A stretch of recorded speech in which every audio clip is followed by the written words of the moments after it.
Welcome to this month's or this week's edition of People Over Politics, episode 4. Thanks for joining us. This week we have a very special guest, all the way from gorgeous Prince George's County, uh, Jocelyn Collins. Thanks for joining us, Jocelyn. Thank you for having me, Martin. So, Jocelyn, of course, I want this to be an organic conversation. As I mentioned to you, I know that you're a policy expert. I know that you are an activist. I know that you are a public servant and, also a candidate. So the thought is tell the people something about you and, just a little bit about you so they could become familiar with you. Yeah. So, of course, again, I'm Jocelyn Collins. I am from gorgeous Prince George's from Upper Marlboro, Maryland. I am running for state delegate in District 23 because I understand our circumstances can be different, from education to healthcare to environmental justice to justice reform. The list goes on. Maryland is not leading, and I want to change that. A little bit about myself. I come from an advocacy background. I actually work for the American Cancer Society Cancer Action Network, and I am their Delaware, Maryland, and Washington, D.C. Government Relations Director. So I take the fights on healthcare from the state level to the federal level, even down to the local level. More about me, I actually led a successful effort here in Maryland to raise the sales age of all tobacco products to 21 years of age. I also banned minors from using tanning beds. And I'm also responsible for the most recent tobacco tax increase, which actually allocated $18.25 million for tobacco prevention and cessation program funding in the state. And that actually funds programs like the Quit Line, which is free for Maryland residents to actually help them quit smoking, and it provides them actually free counseling services paired with nicotine replacement therapy. So the lozenge, the patch, the gum, actually to help them quit smoking.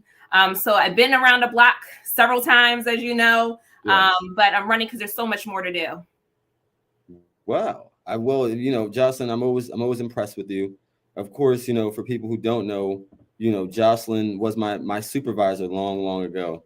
But not too long ago, probably like 5, 6, 7, something along that range. Yeah. But Jocelyn was my supervisor, and she stands here before you today, sounding like a scholar. But Jocelyn hasn't even hit 30 yet, right? So Right. She has a bright future.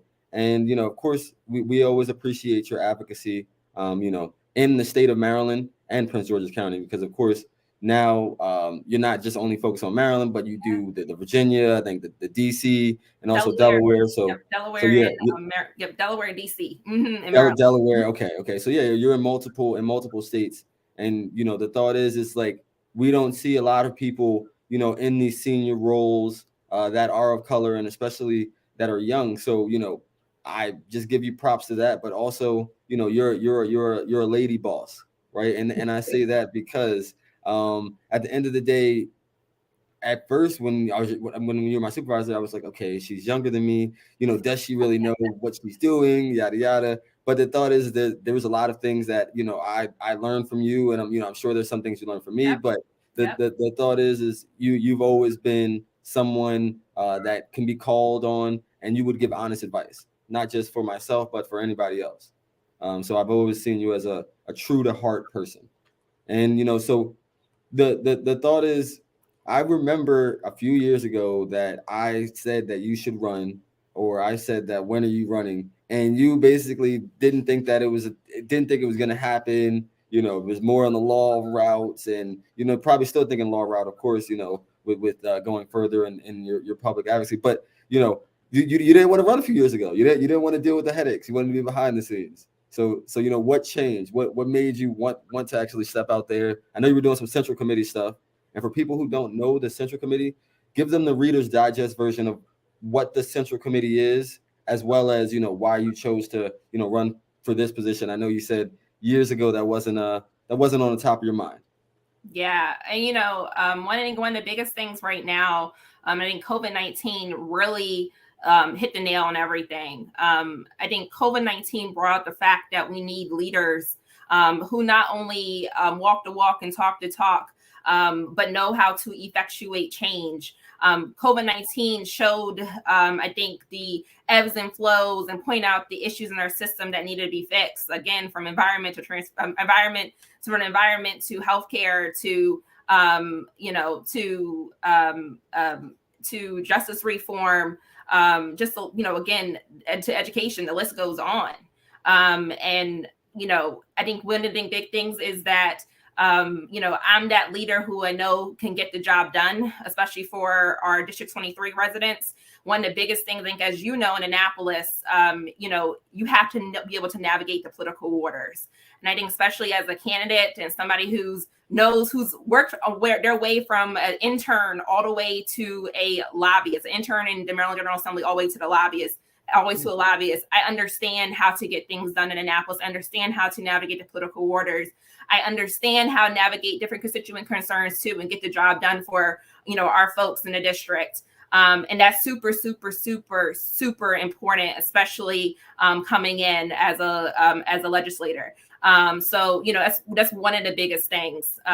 In terms of the Central Committee, so I actually used to serve on the Democratic Central Committee in Prince George's County for District 23B, which of course is now District 23 with redistricting.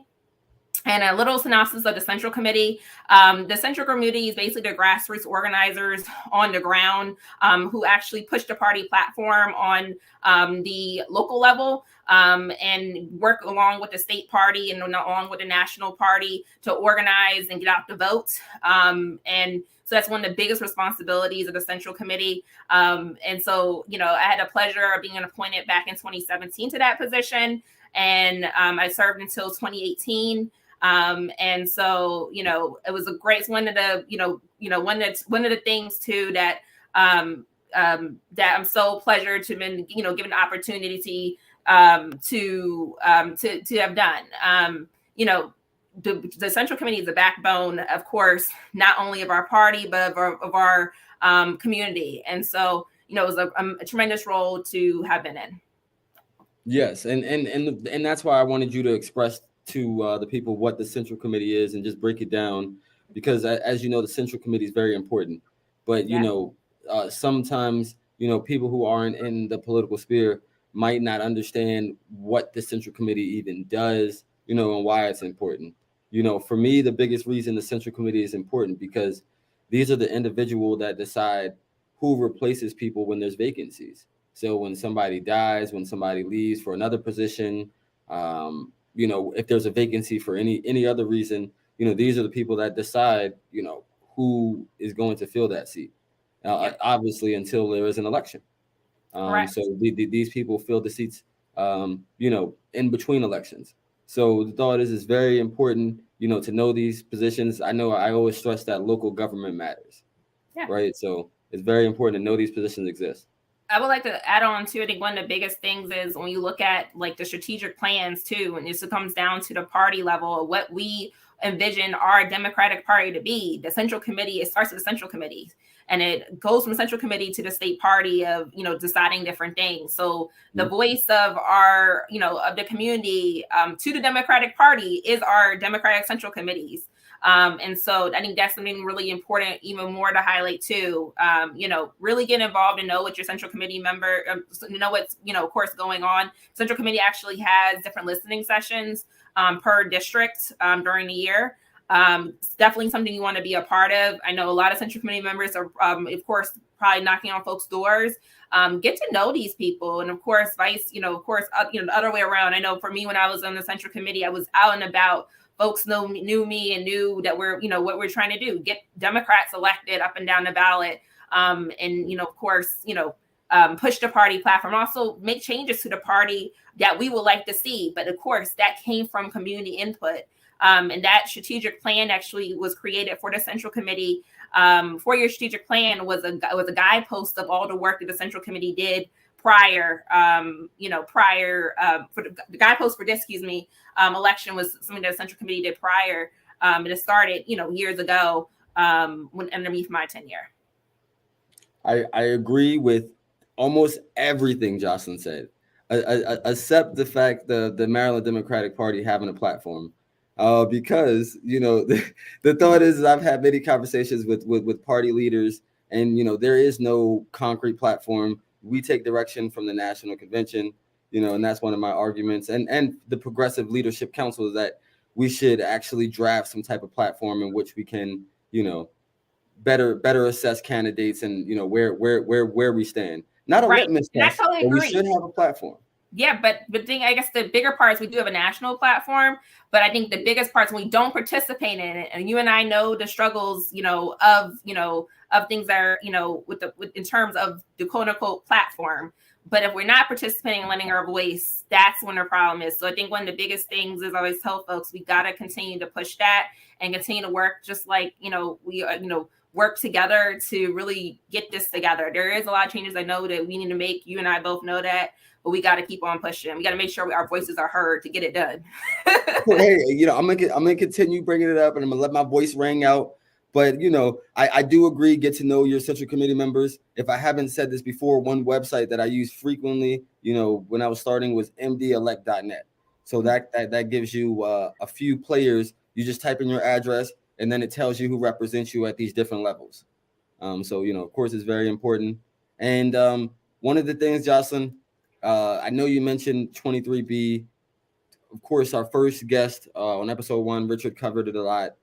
It's a battleground. It's a battleground, and everybody I talk to, me personally, what I say is I believe that District 23 would be one of the most watched races in the state, in the county.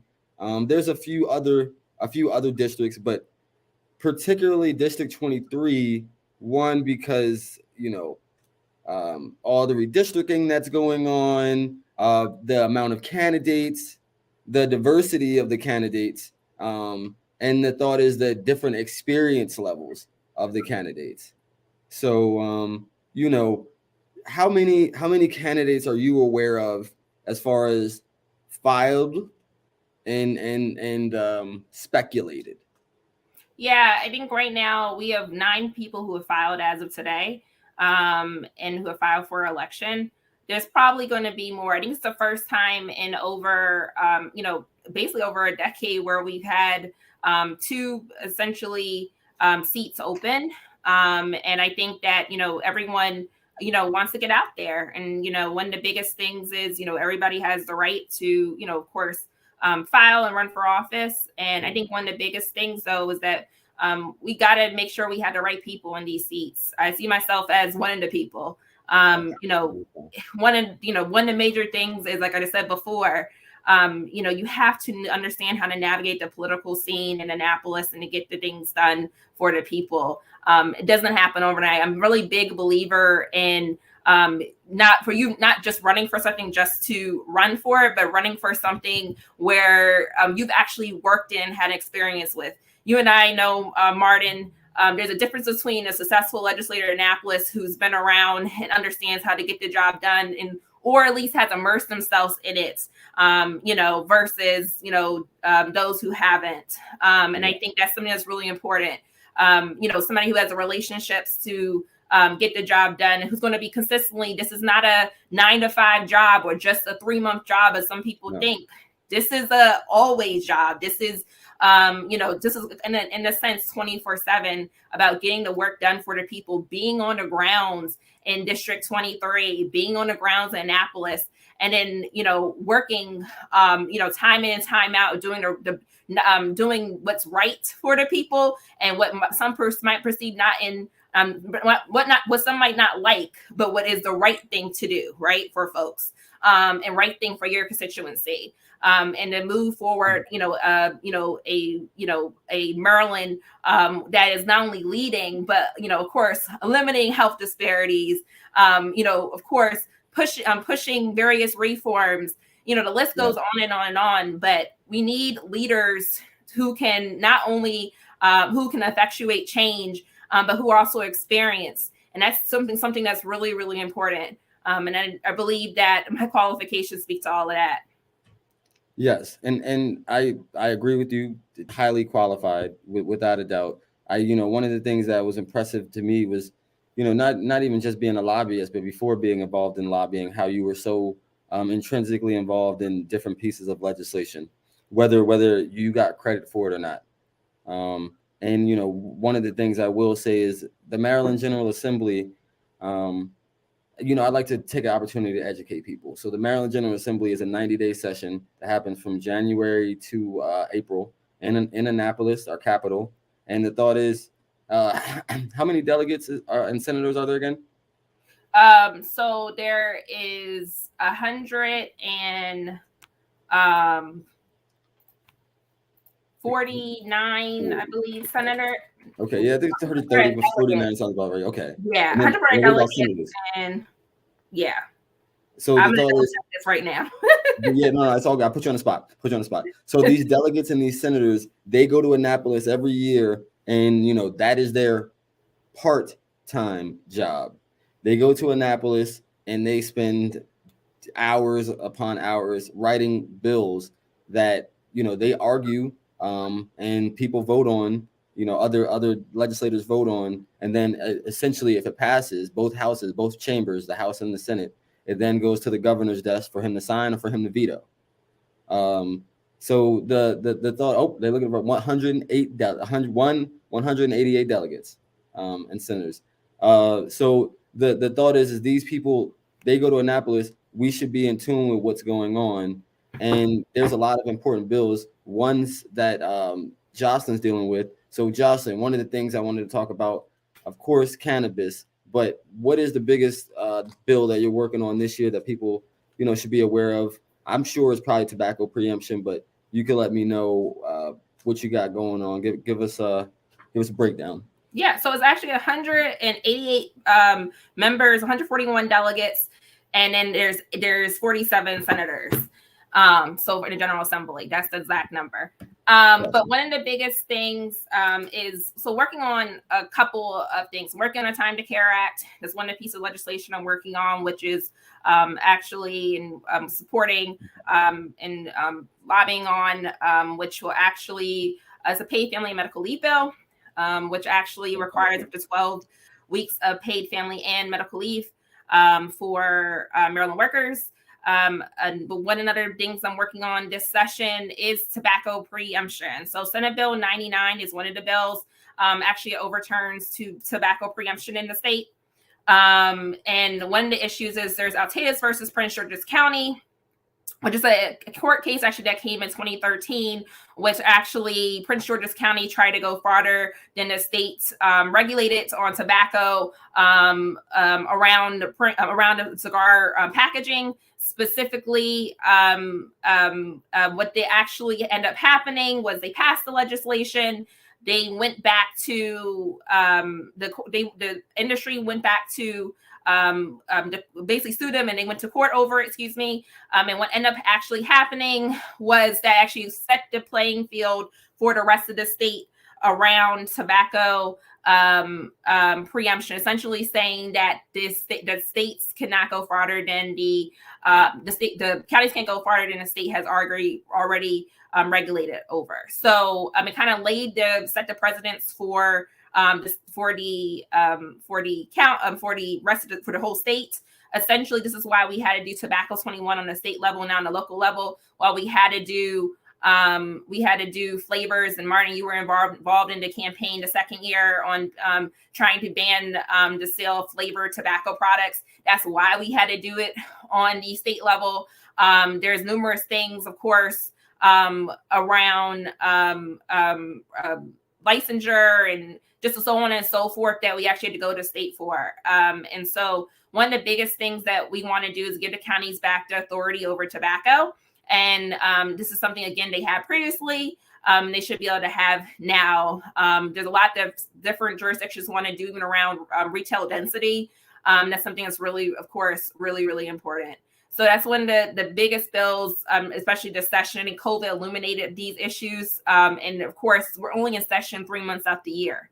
That's a humongous, of course, humongous thing. And so, it's important to have the localities to have the power to, of course, regulate on a local level and do things, especially given that, again, we're 3 months out the year. Health, this affects the health and wellness of everyone. And something that I'm working on. But I did want to highlight some other key bills that are actually happening this session. The Climate Solutions Act is something that we definitely, of course, I encourage everybody to look at, especially if you're concerned about. Oh, you're on mute, Martin. Maryland's Green New Deal, right? Yes. Yes. And I think it's it should have passed actually last year, as we know. It shouldn't have something that we had to came back for this year, but we really need to pass that legislation. It lowers the emissions levels by 2030 and by 60% greenhouse gas emissions level. And we need to also, support. There's a series of abortion bills, which is, of course, women's rights to choose bills. There's one by Nicole Williams that actually touches on, clarifies that the basically courts cannot, you cannot be, nothing can happen to you if you were to, of course, have an abortion. You cannot be charged with, if anything. As we've seen what happened in the South, we don't want that to happen in Maryland, but just clarifies and codifies the law that, one of the biggest other things too, is there's several, of course, bills. And there's, of course, in the Women's Right to Choose, there's a bill by Adrienne Jones, the speaker, that actually, focuses on abortion and puts it into into the state constitution, which is really essential as well. There's a series of bills with that as well. But another, of course, bill or bills to look at in terms of things is, of course, again, the recreational marijuana bills. I think one of the biggest things is they're probably going to, it's most likely going to happen. So there's two bills out. As we know, the Maryland House just passed both not only the ballot initiative for putting recreational marijuana on the ballot, but also they actually passed a cannabis reform bill, which was actually done by the chair of Judiciary. We'll get to that in a second. What bill I support is actually the recreational, the cannabis legalization and reparations for the war on drugs legislation, which is Senate Bill 692. That's the bill that we need to pass. Senator J.O.P. Carter, the People's Champ, the equitable, inclusive, diverse bill.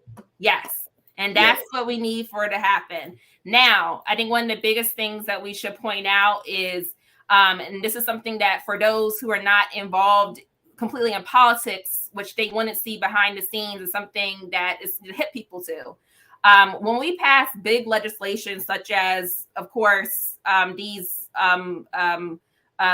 legalization bills, or we look at for example, we look at the bills back in, this was a couple years ago, to allow for, gaming and so on and so forth. Like gaming sales to go to education and so on and so forth. Half of these end in ballot initiatives. And that's because half the time too, and this is to inform folks of, the legislature gives it to the people to decide on how things should be run and what should happen, which should always, of course, be the case. But one of the big things is that what tends to happen is, and this is a little bit a different year in the sense of, you have two bills out in the House and the Senate. The best bill is the Senate bill, which is let's clarify, there's two Senate bills. There's essentially a cross file to the House bill, and then there is Jill's bill, which is the, of course, the bill to do. But what will, of course, they both kind of tackle legalization. But, of course, from the equity standpoint, Jill's bill is the best bill. And, of course, protects Black and brown folks. But go ahead. As far as for me, the few things I want expungements. Yes. I want people who are expunged. I want their convictions not only expunged but vacated, like they never happened. So that's the Right. big But thing the about police jails is the too. The vacation. police shouldn't have to, like basically shouldn't pull you over. And one of the big things that CT Wilson pointed out too during this was it might have been a couple of days ago. He pointed out where we don't want police officers pulling people over for the smell of marijuana. Jill's bill protects stuff like that from happening. And That is that's the one of the biggest most thing. important things. That's Yeah. one of the, to be honest, that's one of the most important things because the smell is used as a tool. Probable cause Correct. smell is used as a tool, and a tool in the Court of Appeals in Maryland. There was a decision where probable cause is no longer granted as far as searching the individual. So Correct. what Jill's does is it codifies into law that decision, but expands it to the vehicle. Right. 'Cause the vehicle a lot of times is what's most important. A lot of times, they search your person, then your vehicle, or your vehicle, then your persons. So this would prevent that. And the thought is cannabis is so taboo, but it's becoming more mainstream and it's becoming more legal everywhere. As I'm seeing. So. And I think one of the biggest things too is both the House bill and the Senate bill. Well, Senate bills, not all of them, but they're touch on in a sense too. One of the biggest things that it touches on is implementation. And I think that this slightly touches on implementation. I think one of the biggest things too is something that we're going to have to look at even thereafter, right? So once this does, this what likely will happen, and Marty, how this goes. It's going to be on the ballot, but these bills are also in a sense implementation bills. We're going to have to probably come back and tweak some things later on, especially to make sure that things are basically going the way they're supposed to.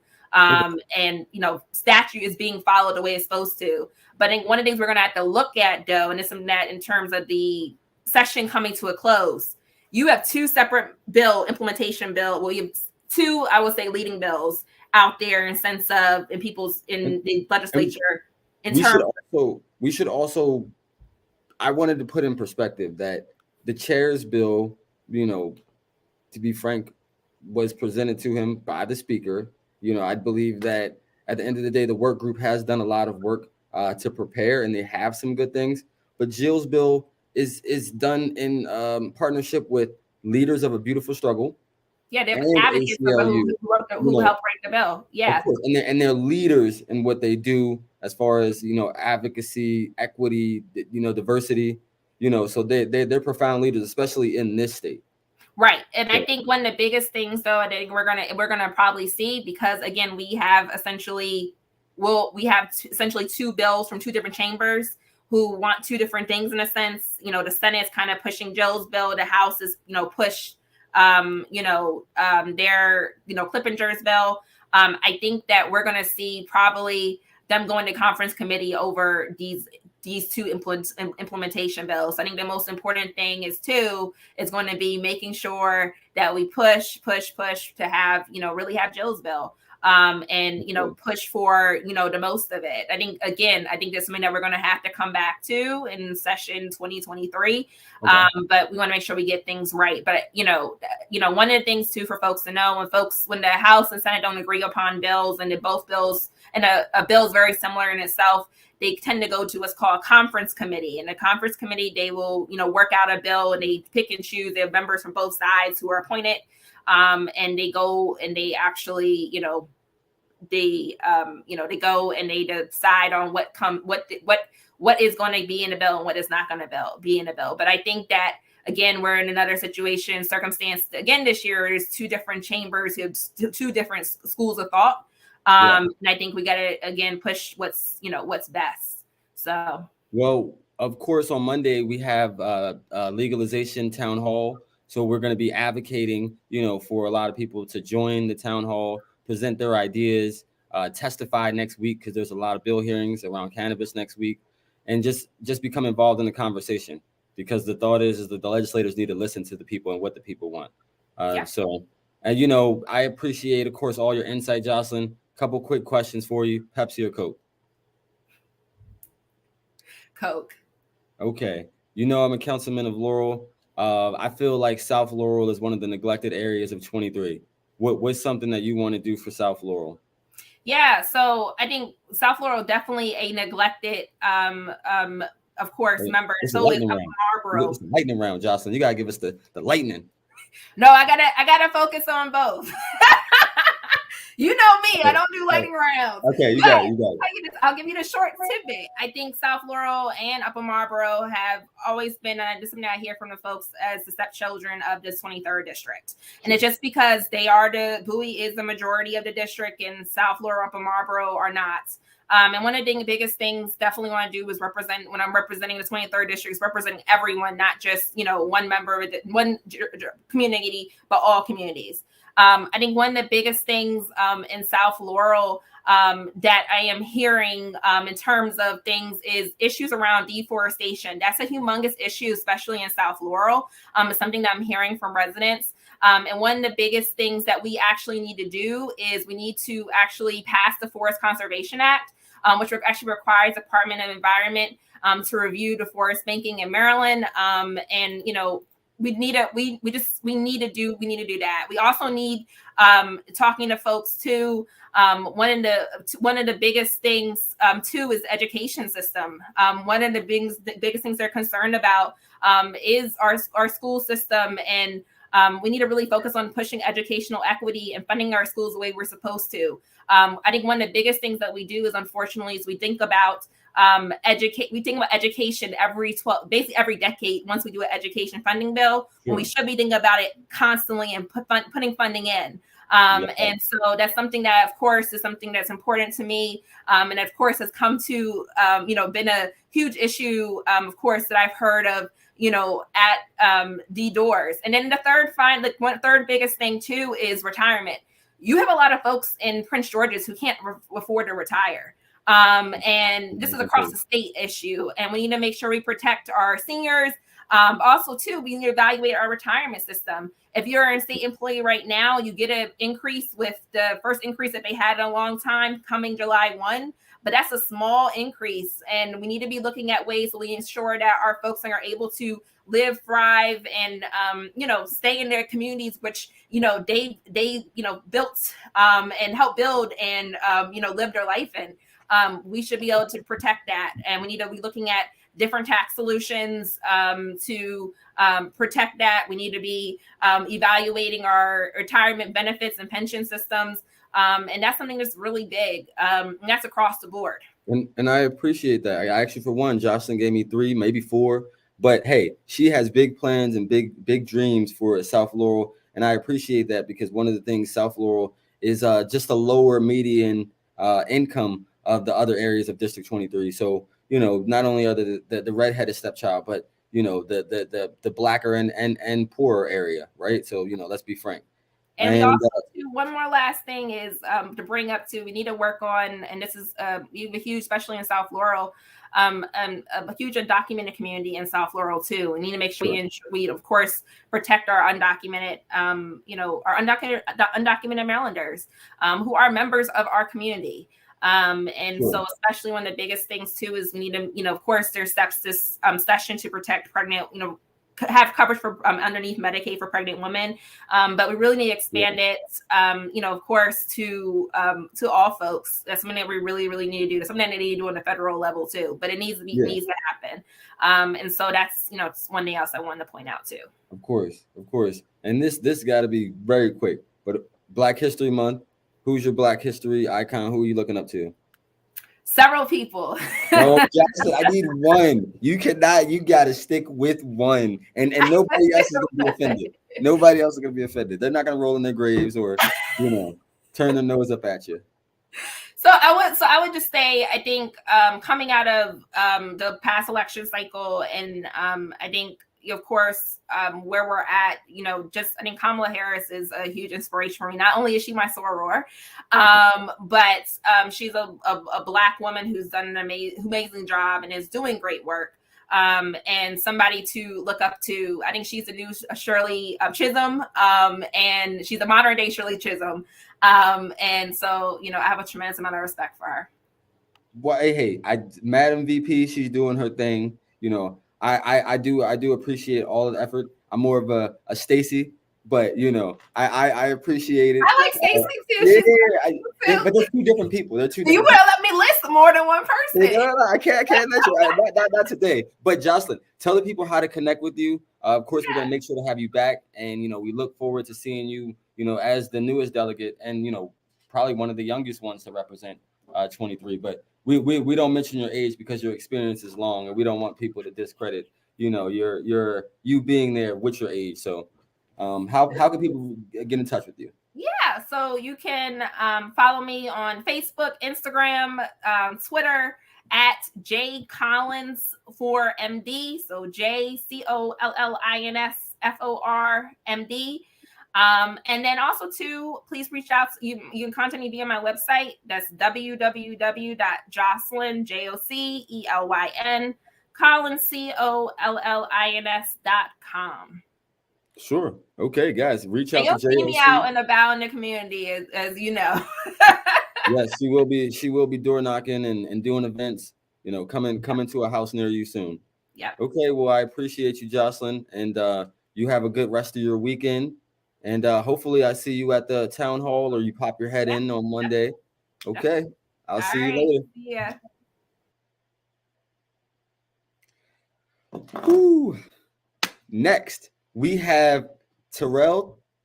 Terrell, he's from the MJ Connect, another fellow Marylander. And of course, stick it in the spirit of, we talked a lot about cannabis. Terrell, he is a trailblazer, in the Maryland cannabis ecosystem. I had the pleasure of meeting him when I came to Baltimore County to help deliver some turkeys for I think it was a Veterans Initiative 22. I don't remember who they were partnering with. I think they were partnering with the American Legion Lodge, and maybe they had a few other partners. But I met him there, and definitely someone to meet. And the thought is, I also love meeting, fellow Black people, especially fellow Black people doing stuff in the cannabis industry, because even though we are sometimes the most scrutinized, over cannabis, we're not sometimes the most represented in the industry. So, I appreciate you for coming on and joining us, but tell the people a little bit about you. Of course, you could do it a lot better than I can. Can I? No, thank you, Martin, for, having me on. Is definitely a pleasure to be able to connect on your platform and to reach more people and give more people knowledge about what's happening around in the community. But, for those who don't know me, my name is Terrell Taylor. Was born and raised in Laurel, Maryland, which is, where, okay, I felt the, connection with you. I was raised in North Laurel, on the Howard County side.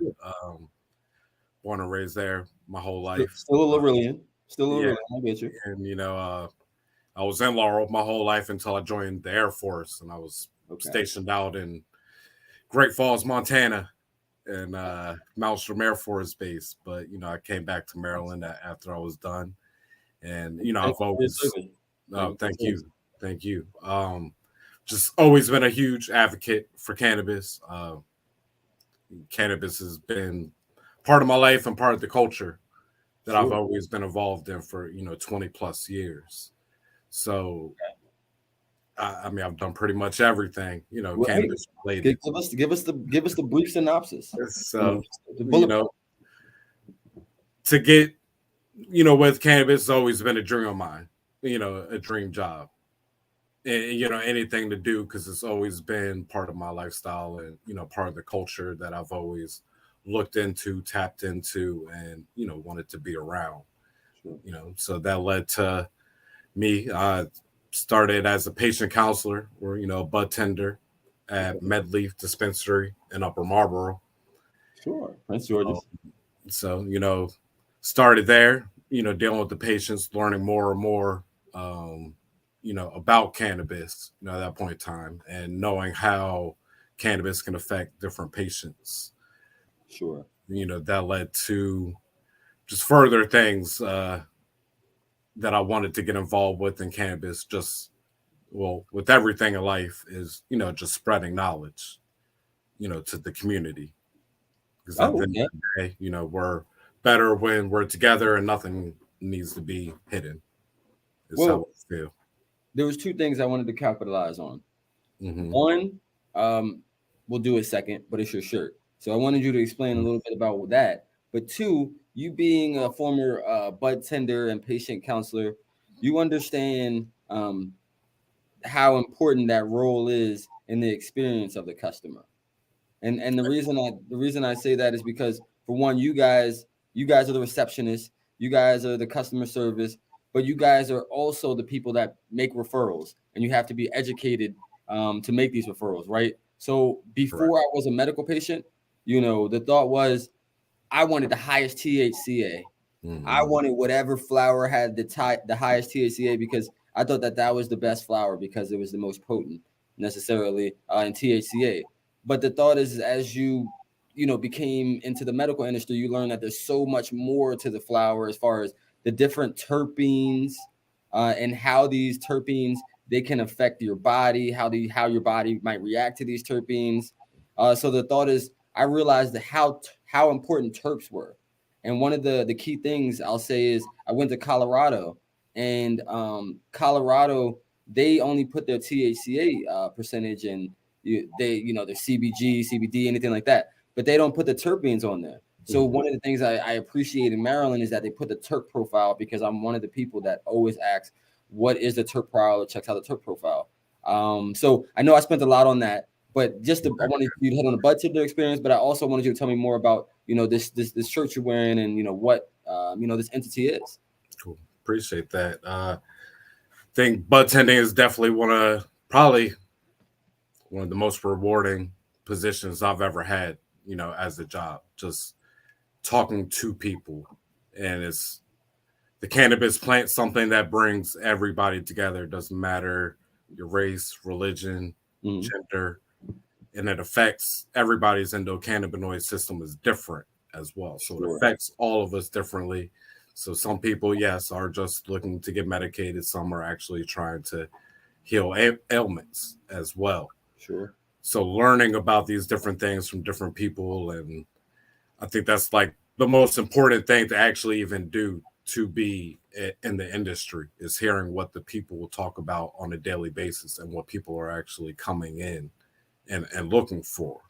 Okay. And, just starting there, learning more about the cannabinoids and like the terpenes, like you said, a lot of people do shop, just for the THC percentage. And, we try to educate people all the time. That's not what you should be looking for. Or we try to get deeper into, well, why are you trying to consume cannabis? Because, sometimes even smoking isn't what you need to do.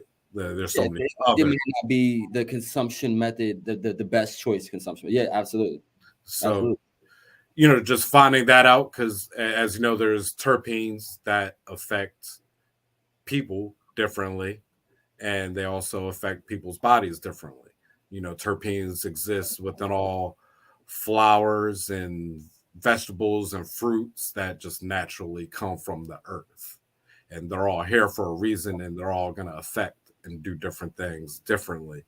So, I'm glad you mentioned that too. Terpenes they exist in a lot of things, not just, hemp or cannabis plants. So it's in everything. So it's here for a reason, and they have effects on everybody differently. So there's different terpenes that can affect different moods. And, depending on why a person may be consuming cannabis, there's terpenes inside the cannabis that can direct you to the proper strains that you may be, consuming at different levels that exist within the cannabis. Like you said, there's some places that don't, list the cannabinoids or the terpene levels. But when you do get to a state that does list these things, something a patient can look at and be knowledgeable about, that they know what affects them the way they need to be affected. So having those labels and that knowledge on the package, is definitely great for everybody involved. And, it can make the bud tender's job a little bit easier when someone comes in, more direct. They know what they want. They know how it affects them. I want that. What's the highest tester you got in here, right? That's what we get, all the time. And it's about the entourage effect, with the terpenes, the cannabinoids. Yeah. Everything combined is what actually gives the experience for cannabis. I usually hold this for the end, but what's your favorite terp? My favorite terp? I'm a limonene guy. Yeah. It can change with the day. It can change. It really depends on what right? Your mood can be different. You might have different things to accomplish during the day. So I mean, every terpene can play a role in your just everyday life. There's a lot of people that say, "Oh, I only do indicas or I only do sativas," but there's greatness in all the plants, and especially when you're not looking at the actual terpenes that are inside the cannabis. And if you're just going off the broad terms of, I only like sativa, I only like indica, and not getting in deeper to, that's just the structure of the plant and how it grows and how it looks. That doesn't necessarily mean you're going to get the effects from that just because of those like broad terms. So, okay. Hey, no, and that's that's why I have other cannabis enthusiasts on here who have other expertise. So one of the questions I wanted to ask you, and I always look for opportunities to educate. What's the difference between THC, CBD, Delta 8? There's a few different, sure. CBD, there's no psychoactive high, that follows with CBD. Simple. That with THC, they both help with inflammation, pain, anxiety. So there's a lot of similarities in there. The main difference would be the psychoactive high. But I think both are needed, and they're better actually when they're together. So, there's 1-to-1 ratios and 3-to-1s and 5-to-1s, but having a little bit of both, and CBG and, CBN, if you're looking for sleep assistance, there's so many different cannabinoids that can help. So, I mean, they're similar and they work better together. And what about the Delta 8? What about the Delta 8? Because that's a little bit different from CBD, but it is CBD. It's like a derivative. Yeah, different variant. It can have a more like head high, and more of a body feel. See, the thing is THC punch. It's just that's right. Okay. And it'll be good one day when it's just like federally legal. So all of these different studies can actually be done on the cannabis plant. Yeah. I mean, cannabis. To know more about the different cannabinoids because they are different. And unfortunately, there's not concrete evidence about everything, even as far as like the terpenes, even though they've been studied for, thousands of years. Something that it just needs to be public knowledge and it needs to be studies because this is a plant and this does actually help, everybody to a certain degree. The marijuana plant is helpful. The hemp plant in which, CBD and CBG come from, that those are helpful. The thought is like marijuana could be helpful in so many uses. I was talking to somebody that was talking about the fact that it's helpful with COVID. I know you've probably seen that study about the likelihood of smokers, marijuana smokers, and the kind of lower numbers for catching COVID, at way lower numbers for catching COVID, to kind of insinuate that, hey, they must be smoking something that's helping them from getting COVID. But outside of that, MJ Connect. What is your guys' main mission? Why did you start it? Tell us about it. One of the reasons why I started, just working at a dispensary, being one of the managers, saying, a couple of years ago, text messages getting out to patients, like, everyone was relying on, sending out a text to their patients to let them know the daily deals. As There's other, rules and regulations that are regulating that, and some of it is the federal just legalization of cannabis. The deliverability to all patients to get this information as far as dispensary daily deals, is just lacking. So that's, one of the reasons why I wanted to start a platform where there's a one-stop shop. People can see all of the dispensary deals. And, not only that, as being a bud tender at a dispensary, we're not supposed to promote like a certain doctor that does certifications. So I figured, why not have a platform that people can direct other patients to, that can show patients where to go to get certified. So there's 150,000 patients in the state of Maryland right now, and the certification has to get done every single year. So that's 150,000 people that are looking to get recertified every single year. And, some doctors they may have had in the past don't exist, or they may still exist, or people are always trying to save money, Absolutely. Too. No matter what. So I would like to, promote the ones that are reasonably priced, that are for the people and trying to do good for the people, even outside of just the cannabis, but maybe have different businesses that are helping to heal people. Sure. And, I figured there was also nowhere else really trying to promote Maryland cannabis businesses. So like if you go on our site, we have we show different retail accessory like shops, because people are always shopping for new smoking materials.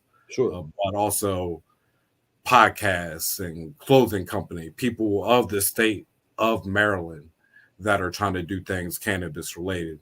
So I think that's a real important factor just for Maryland cannabis to grow. There's so many different people in Maryland that are trying to do good things for us and for the scene. And I feel those people are the ones that need to be, promoted, more so than, other people that may have a bigger name, might have a bigger budget, stuff like that. But, a platform where everybody can shine, get their message out, and we can all grow together. That was kind of the main mission and what we're trying to do. And I was gonna say, I'm sorry I wasn't able to make the award show that happened recently, but I know you guys honored a lot of industry individuals, some of which I knew prior, some of which I've now met, and some of which I hope to meet in the future, in this Maryland ecosystem. But of course, thanks for that event. Yeah, that's definitely one of our focuses moving forward in the future, is bringing people together in several different ways. So we had the 2022 Maryland Cannabis Awards. There was 25 different categories that went from growers, processors, and also dispensaries. We're trying to give everybody an opportunity to be able to win an award, feel good, about their brand and the hard work that they've been doing. Actually, I had a good conversation earlier with the company when they did receive the awards that they have won. They threw a party for the people at their facility, and, taking pictures with the awards and everything. So that made me feel good to hear that, because a lot of these people that work at these, the grow facilities, they don't always get the recognition, or they might just be trimming flower, but behind us, you have an important job that's, being done. So, just hearing that made me feel good right there, that they were so appreciative to, it's a recognition for hard work. Everyone wants to be, recognized at some point in time, and especially when you're trying your hardest and doing good work, there's nothing. And I'm glad you brought that up, right? Because cannabis is $1 billion industry. I think I saw the other day the number 5 cash crop, in America. I said years ago that cannabis is the biggest cash crop, legal or illegal. It depends on just how we take advantage of it. Right. And I'm glad you mentioned the bud tenders and the growers and everybody else, because even though it's $1 billion industry, the people that are working behind the scenes, they don't always get their rightful due and acknowledgement, but also in pay. You know what I mean? So the thought is like the pay isn't as great as some people might believe in the industry. I'm sure you get discounts and access and perks and incentives, sure, but the pay isn't necessarily as great, nor the acknowledgement. So I'm glad you did that, and going to continue to do that. Yeah, for sure. I mean, they definitely need recognition. Me even starting off as a patient counselor. I mean, patient counselors are the ones that make dispensaries. I mean, of course, everybody plays their part, but they're the ones on the front line. They're the ones you talk to when you come in. They're the ones that work with your products. And were you rolling in it? You weren't rolling in it, right? You were making a modest living, right. when you were doing that, right? Yeah, it was a huge pay decrease from what I'm used to, but it was something, like I said earlier, cannabis has been a huge part of my life. So it's like it was fulfilling. I have to take this opportunity because that's what's going to make me happy at the end of the day, doing something that I love. So, I mean, I had to, jump at the opportunity. And a lot of people, they might not get paid, the most. And, a lot of them are in it for the love of the plant. And those people are always going to succeed and find a way and a will, when you're in it for the right reasons. So and so earlier, of course, thank you for your service, being a fellow Air Forceman, or not a fellow Air Forceman, a former Air Forceman. Right. I was never serving. My father, of course, but me, no, I was never serving. I'm serving in a different capacity. Right. For the people. Yes, exactly. But one of the things that I found very interesting is that there is a lot of veterans in the medical market, and I'm sure that will take advantage in the legal market, and are not patients already that are taking advantage. One of the first people that I met in the DC market was I think her name was Joey. You probably know her as Joey. And basically she was describing how she was taking opioids before, and opioids were affecting other parts of her body, major organs, and it kind of led to the conversation how you take one pill and it leads to more prescriptions, So she said once she came around to the believing in the holistic wellness of the cannabis and became a patient, her lifestyle changed. The amount of pills that she was taking either went to non-existent or decreased drastically. So like all of these things are important, and not just of course from you speaking from a veteran perspective. I would argue that a lot of police officers and law enforcement would use cannabis because a lot of them go through trauma. A lot of their bodies are aching, but it's not federally legal. So, a little bit about your experience and use of cannabis from the veteran's perspective and how it's helped you. Yeah, I mean, it helps me every day. I have chronic back pain that I'm sure this, came from having bulletproof vests on me and run around and can around, M240s and, M16s and, things of that nature. So I need that relief at different parts of the day. And especially where we're located at our dispensary, there's a huge veteran population. So, I mean, you have veterans using cannabis for, several different reasons, PTSD or, just for pain and inflammation and sleep. And they need somewhere else to go where some of these prescription drugs aren't the way, to go about. Like you said, hey, you take one, now you're taking three because, of that one. Yeah. There's something natural on the earth that can help with everything. And cannabis happens to be one of those things. So, I mean, we have a major, veteran population that comes in, and not only them, but I hear stories kind of like what you just explained all the time and every day of people coming off of all these prescriptions. And like some of that's like the most rewarding part about actually working in the cannabis industry, seeing, I've seen people that needed canes and wheelchairs when they first started to learn about cannabis and coming in. And a year later, they're in the happiest mood. They don't need that cane or wheelchair. Like that's the most pleasing thing, and you feed off the energy from those people because they're so excited that something that might have, people look at a certain way as cannabis being bad. They might have felt that way before. Now they're in love with the plant, and they're telling their friends and family. They can see the difference as well. So it's helping all of us out, in the community, especially the veteran community as well. Maybe the VA. It's a slow process, Of course. But the VA, I'm sure with everybody else is gonna come around, to the plan. Right. It's just a matter of time. And the veterans need this. There's so many different elements that all of us veterans actually face, and cannabis can help with probably most of them. And maybe cannabis isn't for them or that person specifically. Sure, but for the ones can help some people need access. Yeah, if it could help some people, it should be available. Absolutely. I'm one of the people that believe the prohibition should have never happened, but that's a completely different conversation, you know. And I appreciate all the work you're doing, all the efforts. Of course, I just wanted to get a couple quick questions in. Sure. What's your favorite strand? If you're a flower guy at all. I'm definitely a flower guy. I feel the flower is the most natural part of it. It hasn't been, of course. What's the strand you recommend?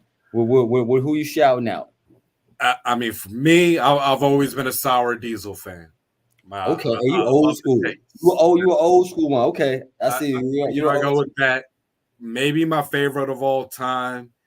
There was this Sage cross with sour diesel that I had out at the 2005 High Times Cannabis Cup in Amsterdam. That's okay. That's probably my favorite of all time. It doesn't exist, or I haven't seen it. In Maryland. But, it was one of those one-time festival strands, judging. I got you. Yeah, it was some good stuff. But there's a whole bunch of different flowers out there exist. Any of the cakes. Any of the cakes? Okay. Any of the cakes. Gelato, birthday, ice cream. Yeah, that's where I'm at right now. Pepsi or Coke? Pepsi. Fair. Black History Month figure who you look up to? Only one. Nobody gonna be upset, but you gotta choose one. Right. I would say all of them in a way. That is. I'm gonna give you one. But okay. All of us. It's more about. I saw a thing earlier that made me think. Let's call it Black Future Month. Okay. Black History. Black Future Month. Okay. Month. Okay. Hey, I don't mind. I love that. I love that way of thinking. But you got to look to the past. Well, I'll say Fred Hampton for me. I'll throw out Fred Hampton. Since we didn't have a specific name, of course, I am a revolutionary. So thank you very much. Terrell, but I got you for the one though, because so you asked. I would have to, probably go with Minister Louis Farrakhan. Oh, we're gonna have a conversation offline because you might be the first person that has told me that not only of course in interviewing but in person, and I think Farrakhan is a very interesting individual. So we're gonna talk offline. We're gonna talk offline. Sure. I just love the fact that he's unapologetic and unapologetically black. Absolutely. You don't have to agree with everything he says or everything he stands for, but it's one of the people that are actually going to stand for the people no matter what. Sure. Whether it's right or wrong, he's going to move for the people. And that should be. I also appreciate you giving me a different figure than just the Rosa Parks or Martin Luther King. So, of course, Minister Louis Farrakhan, huh? Yeah, I would say it's way deeper. Absolutely. So, Minister Louis Farrakhan, absolutely. Thank you so much. Tell the people very quickly, we're getting out of here. Tell them how they can connect with you. Well, you can always go to our website, also our application. It's on Android right at the moment. It's the MJ. That's in Mary Jane, Michael Jordan, Connect. Okay. And, Instagram at @the_MJ Connect, Facebook, the MJ Connect, pretty much the MJ Connect on, on all platforms. We're there, but definitely, check out our site, www.themjconnect, to see what's happening around in the area, different dispensary deals, certified doctors, and, different Maryland Cannabis Center businesses that exist. That's the focus right now. Hey, much appreciated. Thank you, T. Of Thank course, you. Thank you. I just wanted to highlight, we'll see you on Monday at the second annual virtual legalization town hall. I'll be there. Yes, hosted by the Prince George's County Democrats, Marion Maine Medical Dispensary, and MD Normal. And we have a bunch of cannabis industry people, not only from the state of Maryland, but some people converging on this conversation from outside of the state. So check it out. Check it out. And much appreciated. Happy Sunday. Thank you. You and too. I'll see you soon. All right, man. Peace. Okay, that was this week's episode. See you next week, guys.